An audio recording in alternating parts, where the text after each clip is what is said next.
Hey, where have you been? You're gonna miss everything. It's in the store. Oh, kids. I'll never marry another man with kids. In 1910, Halley's Comet returned. Everybody thought they were going to die then.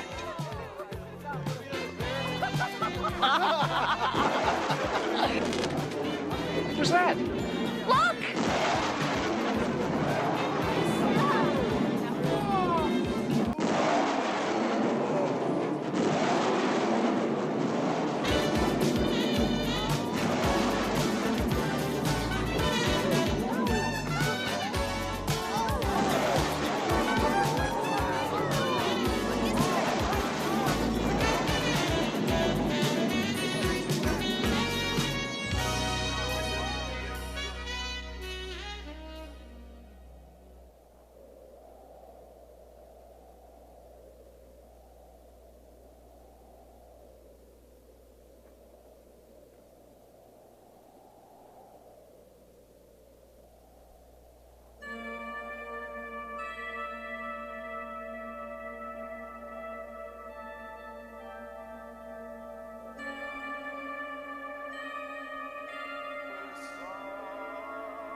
I would like to read you out of 1 John chapter 4. It says here, "Beloved, believe not every spirit, but try the spirits, whether they are of God, because many false prophets are gone out into the world. Hereby know ye the Spirit of God. Every spirit that confesseth that Jesus Christ is come in the flesh is of God. And every spirit that confesseth not that Jesus Christ is come in the flesh is not of God. And this is the spirit of Antichrist," not a person, a spirit, "whereof you have heard heard that it should come, and even now already is it in the world. Benjamin Krem would come into contact with powerful forces who would appoint him to introduce Maitreya, the world teacher, to humanity. Krem's first experience is as follows. On January 3rd, 1959, Krem became possessed by an energy, and a message from an outside force said to him, "Go to Blackfriars Bridge, south side, Blackheath side, on January 9th, 9:30 p.m. So on January 9th, 1959, Benjamin Krem followed these instructions and crossed Blackfriars Bridge in London, walking to the south side. There was no one about. It was deserted. There was a car waiting at the far end of the bridge. He walked beside the car and looked inside of it. There were some people in it who he did not know, but one of them was a man who told him he had been receiving messages from the Ascended Masters. From there, Krem started receiving messages again from this force, who he now believed were these Ascended Masters that Theosophy invented. This entity told Krem to pull out his tape recorder. It began giving Krem long dictations, which he repeated into the tape recorder. The entity said, "Now our master Maitreya himself has something important to tell you." Krem then claimed to be overshadowed by Maitreya, this leader of the Ascended Masters. In a sense, he was possessed by Maitreya.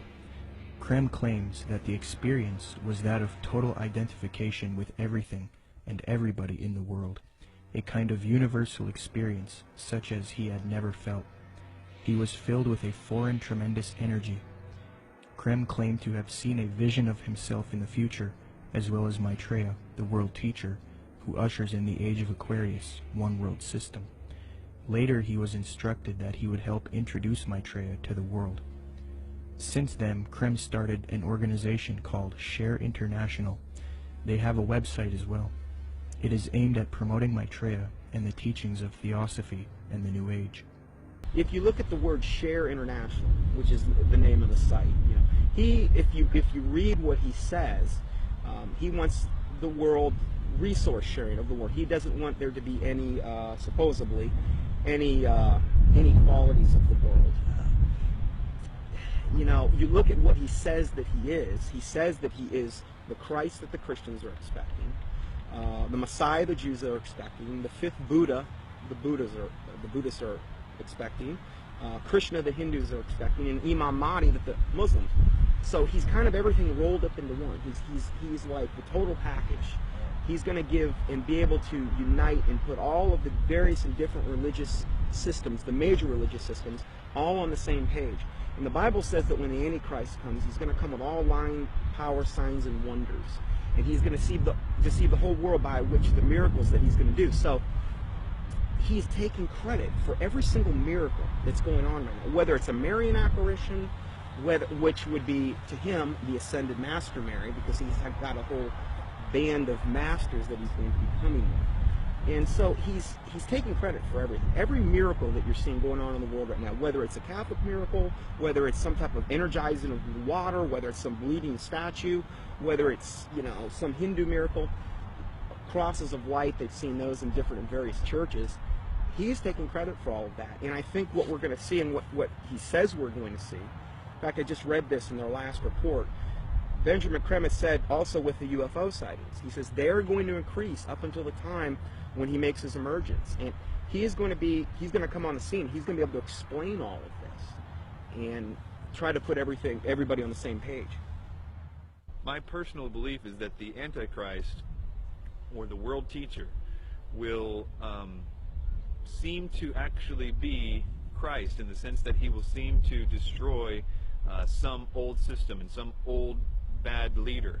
And I think that it will somehow be tied to, I don't know, this is my guess, but it will somehow be tied to some sort of fake or alien invasion or presence of some sort. I don't know if Maitreya fits all those characteristics, but I wouldn't doubt it for 1 minute if he was. My personal opinion is that Krem is somebody who is being talked to by entities and is doing what he's told to be doing. But you have to understand, a lot of times with people that are channeling entities like that, they oftentimes do and say things that don't come true because the demons themselves don't know when. They're still on a timeline that they can't tell when something's going to happen. So they're always keeping something ready to happen in case when they finally can. So in the case of that, like if you look at the Blossom Goodchild thing and these ideas that were consistently put out by channel entities and things, it never came to pass because they don't have control over the timeline. They just have to always be ready. According to Share International and the Swahili edition of the Kenya Times, Maitreya made an appearance June 11, 1988, to a local congregation in Nairobi, Kenya. The editor of the Swahili edition of the Kenya Times, a veteran journalist named Job Matungi, witnessed the event and took some pictures. A summary of his article as it appeared in his newspaper is as follows, quote, "The tall figure of a barefooted, white-robed and bearded man appeared from nowhere and stood in the middle of the crowd. He was walking slowly towards the new church building, away from the tent. Mary walked with him side by side. I stared at the stranger without blinking, wafted on top of his turbaned head, his feet, and his entire body. In clear Swahili, which had no traces of accent, the strange man announced that the people of Kenya were blessed, especially those who had gathered at the venue that afternoon. We are nearing the time of the reign of heaven, but before that I shall come back and bring a bucket full of blessings for all of you, the man said. A bucket full of blessings is a reference to the astrological symbol for the age of Aquarius. Aquarius is depicted as a man carrying a pitcher of water in the zodiac. But continuing with the article, quote, "It took the crowd nearly 20 minutes to recover after the man left the meeting in a car belonging to a Mr. Gurnam Singh, who offered to give him a lift. But it will probably take Mr. Singh his lifetime to recover from the shock he got 2 minutes later. On reaching the bus terminus, the man informed Mr. Singh to stop the car. On getting out, he walked a few paces beside the road and simply vanished into thin air." New Age expert and attorney Constance Cumby, author of The Hidden Dangers of the Rainbow, had stumbled onto this Maitreya figure in her research in the 80s. Her book, published in 1983, was the first book to give a full expose on Maitreya and Benjamin Creme.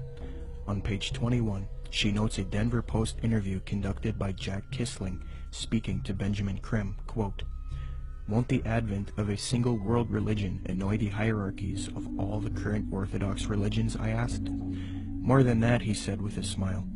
"They will be shocked. I dare say they will be among the last to accept the Christ." But according to Kissling, Creme said confidently, "It will come because it must. We will begin to live," he said, "as potential gods," unquote. Constance Cumby also notes that Creme is a Luciferian by citing a WLAC radio interview, quote, "In a November 9, 1982 radio interview over WLAC, Nashville, Benjamin Creme told the entire Bible Belt that Lucifer came to planet Earth from planet Venus 18.5 million years ago and made the supreme sacrifice for us," unquote. Constance Cumby had direct contact with Benjamin Creme face-to-face in Detroit, Michigan. I had the opportunity to meet this brave woman, and she showed me the place in which she had attended a lecture by Benjamin Creme.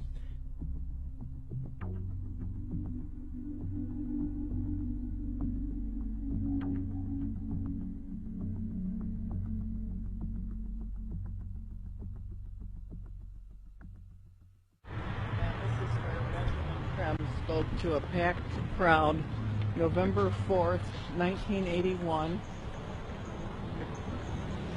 and Bread for the World was out there, had tables, Oxfam, every group you could think of was sitting out there. They were passing out brochures. The brochure is reproduced in both of my books. Benjamin Creme came in. He gave some kind of a hand signal that looked something like that, and I thought at first he was waving to somebody, but the crowd appeared to flip into a trance. And then he started speaking, and he was rotating his head. I can't even come close to, it was as close to a 180-degree spin of a head as I've ever seen. How his head didn't snap off, I'll never know. And then he started talking and laying out what they were doing, and the crowd was thoroughly under several degrees of hypnosis. I knew many people in that crowd from political circles and social circles in Detroit for many years. And I talked to some of them, and the common denominator was they had all been through one kind of mind control course or another, one type of New Age class or another. I talked to a fellow behind me, Al Banks, and I said, he was a film producer, doing much of what you're doing now. And I said, Al, I know what I'm doing here tonight. What are you doing here? And he said, because, Connie, he said, I'm taking a course in miracles at Unity. He said, I've joined Unity. We're all required to take a spiritual growth class. I've taken a course in miracles. It was a class requirement that we be here tonight. And then he said, you know, Connie, I would have thought a progressive person like you would have joined Unity a long time ago. Well, then I started explaining to him exactly why I haven't. And he, like, the glaze snapped off his eyes for a little bit. He thanked me for telling him. And then Krem came in and started doing his thing. And at the end of the evening, they had been promised an appearance by Maitreya, the Christ, channeled through Benjamin Krem himself, that Maitreya would speak through Benjamin Krem. And Benjamin Krem asked everybody to join in the recitation of the Great Invocation. I told the woman standing next to me, I will not say the Great Invocation with you. I will say my own prayer. And she was a nice little prim, proper-looking black lady. Could have been active in any Black Baptist church in Detroit from her appearance. And she said, no, that's all right, honey. We all have our own paths to God. I said, the reason I will not say the Great Invocation with you, the scriptures clearly said that the Antichrist would come denying that Jesus was the Christ. I said, Benjamin Krem has denied it all evening and said Jesus was not the Christ and this Maitreya was. And the woman said what Benjamin Krem had said. She said, there's been many Christs. I said, there's been one, and his name is Jesus. And people turned from rows around and looked at me like I was crazy. And so then Benjamin Krem came in, and he started the nearly close to 180-degree spin of his neck again. And the crowd's hypnotic trance appeared to deepen, and he started out from the point of light within the mind of God, may light spring forth ever. And I went nice and clear, and I'll tell you, the acoustics in that building are wonderful. I said, Our Father, who art in heaven, hallowed be thy name. Thy kingdom come, thy will be done. And I did that each and every stanza. And they got down to the last part, said, may light and love and power fulfill thee plan on earth, and may it seal the door where evil dwells. And I said nice and loud and clear, I said, may Jesus Christ return to earth and end the evil present in this room tonight. Well, the funniest thing happened, or may I say it did not happen. Benjamin Krem stood there. He waited, and he waited. He clearly was watching for something to come over him. And it didn't happen. And he finally said to the crowd, he said, that will be all. You are dismissed. And, of course, everybody was extremely disappointed. And we went to the door, and I went walking out. I had brought some co-spies with me. They were kind of chickening out at that point and waiting for me. They were afraid of being ripped limb to limb. And I stood down there, and a number of those people knew me, and they were just furious with me. And I stood there calm, cool, and collected, and I said, well, I said, if you're Maitreya the Christ, Betreya the Christ, or whatever his name's supposed to be, where everything he's cracked up to be, one lousy Christian in there saying the Lord's Prayer shouldn't have stopped him. And Benjamin Krem has never come back to Detroit, although that was probably the most successful night financially and crowd-wise that he'd had in the United States. The following is a video taken in Iraq at a Shia Muslim festival. Share International and Benjamin Krem have put out that this is indeed an appearance of Maitreya, the supposed world teacher for the Age of Aquarius, One World Government. Commenting on this video, Share International reports, quote, Imam Mahdi, Unexpected Appearance, proclaims the title of a video posted on YouTube. A miraculous figure of glowing brilliant white light appeared on a video filmed in Karbala, Iraq, on the night of Ashura, 6 January 2008. This Shia Muslim ceremony commemorates the martyrdom of the grandson of the Prophet, Hussein, whose tomb is in Karbala. Benjamin Krem's master confirms that the light figure is Maitreya, Imam Mahdi to the Muslims, and that his dance-like movements with a sword remind us of his coming with the sword of cleavage. Could this be real, or is it a hoax? Is Maitreya real, or is he a hoax? Whatever the case may be, it turns out that it is not only New Agers and occultists who believe in this Maitreya, but politicians, presidents, and elitists also follow Maitreya. Wayne Peterson, a retired American diplomat and admitted supporter of Maitreya with connections to the Pentagon and the United Nations, stated the following about Mikhail Gorbachev and the White House in a Vision magazine interview, June 20th, 2000. Reporter Kendall Klug asks, I believe Mikhail Gorbachev has publicly stated his belief of the existence of Maitreya. Do you know if this is true? Wayne Peterson answers, I have one little story I could tell you about Gorbachev. A friend of mine who has worked with the World Bank went to the Heads of State Conference in Europe and gave a speech where he borrowed many of Maitreya's ideas for economic reform out of a book by Benjamin Krem that I had given him. He told me that he had read the book on his flight to Europe and realized that his keynote address to these world officials, especially presidents and prime ministers, it was a very high-level meeting, was going to be very boring, with many having heard similar sentiments over and over. So he thought he would throw in some of Maitreya's ideas into the speech. The country he was in had a reigning monarch who invited him to lunch the next day. When he showed up for lunch, there were 16 to 20 people there, including Mr. Gorbachev. The monarch of this country said to my friend, I suppose you're wondering why we invited you here today. Well, we are all curious about where you got those ideas for your speech, which you presented yesterday. He said that my friend Wayne gave me a book written by Benjamin Krem about Maitreya's mission. Immediately they nodded their heads. We thought so, was the apparent response. That's why we invited you here. We all know of Maitreya, and we're doing what we can for him. But we are not able to say anything publicly because we are world leaders. We each have our own public to deal with. Only one person there stood up and said that they could use his name to legitimize these sightings, and that was Mikhail Gorbachev. He was the only man in the room who would say, use my name if you want. The reporter asks, do you think President Clinton has had an experience with Maitreya? Wayne Peterson, I don't know if President Clinton has. I believe that former President Bush has. We used to have transmission meditation groups that Maitreya had asked us to do around Washington, D.C. People who were interested in Maitreya and the reappearance story would get together once a week in Georgetown, in the home of President Bush's main counselor at the White House. President Bush came over to this house for dinner one night, and the hostess was in the dining room as President Bush asked her, what do you think? I'm running against Clinton in this election. Am I going to win? She said, no, Mr. President, you are not. Maitreya has already said that you are going to lose to Clinton. Bush never challenged her, but merely said, yeah. He didn't ask who Maitreya was. He was very quiet, and then said, I think I've got to go now. Benjamin Krem has said many times that he had heard from one of Maitreya's associates that Maitreya had appeared to Bush and that they had a discussion in the White House. So that incident with my meditation group seemed to confirm that Bush did in fact know of Maitreya.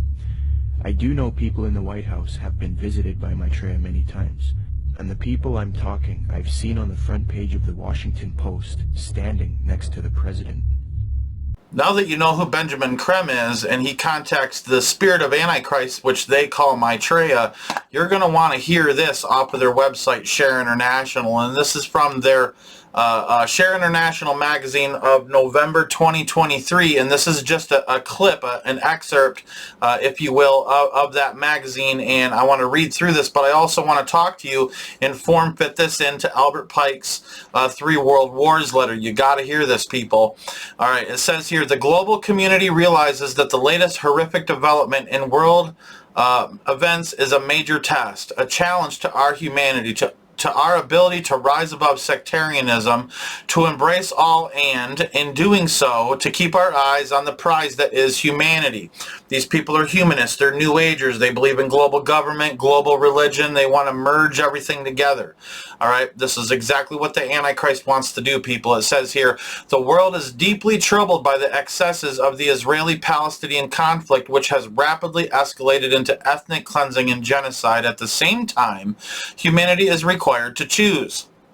Certainly not to choose sides, but to choose for justice, for life and brotherhood, forgiveness, and the relinquishing of any longing for revenge. And you notice how they're talking about forgiveness and brotherhood and all this stuff and lay down your revenge, but it has nothing to do with Jesus Christ. It has to do with their Antichrist, because the Antichrist is going to come in a way that he's going to mock Jesus Christ and mock Christianity and the way that Christianity and Jesus Christ operate, right? So it says here, the current conflagration must be seen in the context of sustained injustice and oppression of the Palestinian people decade after decade since at least the early 20th century. Division and hatred have flourished, fed by propaganda and manipulated by those who stand to profit financially in terms of power. Nationalism, extremism, and fascism, both political and financial, have spawned notions of separation of us versus them. And this is exactly what these people are doing. They cause the problem and then they try to talk about the solution. Such attitudes must be abandoned as having no place in a world in which we must know ourselves to be one humanity on one planet. See, there's your globalism, your global religion, your one world order. Political leaders are conditioned by outdated modes of thinking.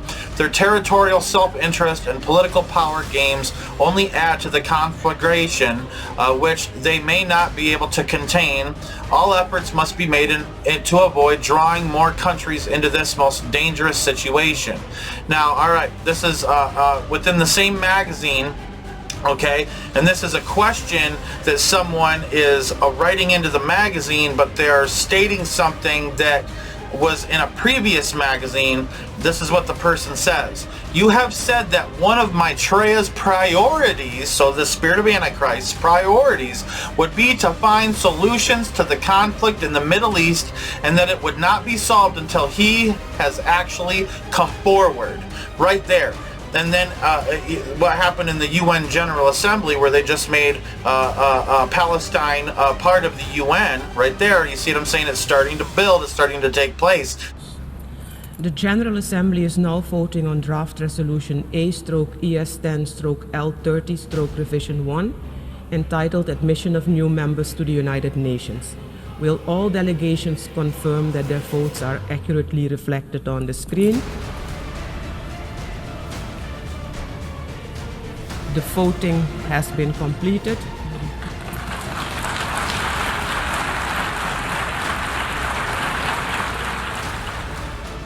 Then all the things about these teachings within Share International and all how this is connected with the spirit of Antichrist, we're seeing a build-up of the beginning of the emergence of Antichrist. And even in that clip that I showed you from that television show Heroes, it says one man, all right, can save ordinary people with extraordinary abilities. All right, I'm telling you people, they are building the Antichrist up. He's getting ready to emerge. There's going to be major conflict, and then he's going to emerge out of that conflict. All right. It says here, it says right here, here we have drawn on Maitreya's teachings. So this is from the spirit of Antichrist itself. You're going to want to hear this. And the writings of Benjamin Krem and his master, all right, which provide an insight into how the international community's failure thus far to find a solution to the Israeli-Palestinian problem has played into today's horrific war. We realize that our contribution to this complex issue is limited, but the text selected here throw light and provide hope, okay, at a time when hope seems impossible. All right, so they basically go on to say it's about giving Palestinians a two-state solution. All right, I'm just going to go ahead and shorten that out without having to read all this to you, but listen to this, all right? And we have right here Albert Pike's 3 World War letter. All right, and you're going to have, you can go ahead and pause that and read that if you want to read the whole thing, okay? But then for people that are reading that and they read about the Second World War, they're going to say that, oh, the word Nazism in there, and Nazism wasn't around in 1871, all right, but actually the ideas behind Nazism go all the way back to 1841, and I always give people that because I want to make sure that people know, all right, that Nazism goes, the ideas of Nazism start way before 1871. Now it says here, and I want people to hear this and hear this good. All right, the Third World War must be fomented by taking advantage of the differences caused by the agents of the Illuminati between the political Zionists and the leaders of the Islamic world, aka Palestine, right? All right, the war must be conducted in such a way that Islam, the Muslim Arabic world, and political Zionism, the state of Israel, mutually destroy each other. And look what's happening in Palestine. It's being destroyed. Look at what October 7th stirred up in Israel. And then Iran's attacking Israel. You see what I'm saying? That paragraph is already happening, folks. All right, listen to this. Meanwhile, the other nations, once more divided on this issue, will be constrained to fight to the point of complete physical, moral, spiritual, and economical exhaustion. We shall unleash the nihilists and the atheists right here, and that's your Antifas and the groups that are a part of those Antifa groups, okay? All right, it says that they'll unleash the nihilists and the atheists, all right? And it says, and we shall provoke a formidable social cataclysm which in all its horror will show clearly to the nations the effects of absolute atheism, the origin of savagery, and of the most bloody turmoil. And I think the riots that came after the lockdown, all right, is just a small taste of what's about to happen in America. And I'm warning you all of this. Now listen, pay attention. That's the second paragraph, and that's beginning to happen. You're seeing the Antifas and the pro-pals already getting back out in the streets and doing their thing once again. All right, now it says, then everywhere the citizens obliged to defend themselves against the world minority of revolutionaries, okay, will exterminate those destroyers of civilization. So they want the right to rise up against the left and destroy it. Listen, all right, and the multitude disillusioned with Christianity, they're, you know, most right-wing are Christians, okay, that's what they are projecting here. And remember, this is written by Satanists, okay, all right. It says, whose deistic spirits will from that moment be without compass or direction, anxious for an ideal, but without knowing where to render its adoration, will receive the true light through the universal manifestation of the pure doctrine of Lucifer brought finally out into the public view. And now you're starting to see that emergence of the Antichrist come about. This is all about getting Antichrist to come out of the woodworks, okay? And I'm telling you right now, through that destruction of the left, where the right rises up, basically a civil war, out of that civil war, out of World War III, out of Civil War, the Antichrist is going to emerge and is going to start to solve all the problems of the world that they created. Problem, reaction, solution, okay? Pay close attention. All right, it says the manifestation will result from the general reactionary movement. All right, so the reaction, the movement, the reaction of the right against the left, all right, that they're building up. People are getting sick of this stuff. All right, it says which will follow the destruction of Christianity, because Christians are going to look bad after they rise up against the left. The whole world will then demonize Christianity, will demonize Republicans, will demonize patriots, true people who truly care about the law of the land and making sure things stay solid, you know, the morals of the Bible and so on and so forth, okay? It says right here, they want the destruction of Christianity in that way, and atheism, because they want the Christians to destroy the atheists that are going out in the streets and acting and running amok, okay? Both conquered and exterminated at the same time. Right there, and it's all building up and it's all apexing right now, all right? And I truly believe, because the Antichrist is getting ready to emerge, the pre-tribulation rapture is absolutely imminent, folks. Absolutely imminent. I mean, my hairs are standing on end right now. You can literally see them standing on end. All right, as I'm telling you this, I feel the Holy Spirit so strong right now, telling me to warn you all that the pre-tribulation rapture is coming so much more sooner. And now is the time to get right with Jesus. Now is the time to lay down everything that's not of God that's in your life. Get ready now, because Jesus is coming for a spotless bride. He wants a bride without blemish, okay? And we need to be ready to be that bride for him when he comes home, or when he comes back to take us home for the marriage supper of the Lamb.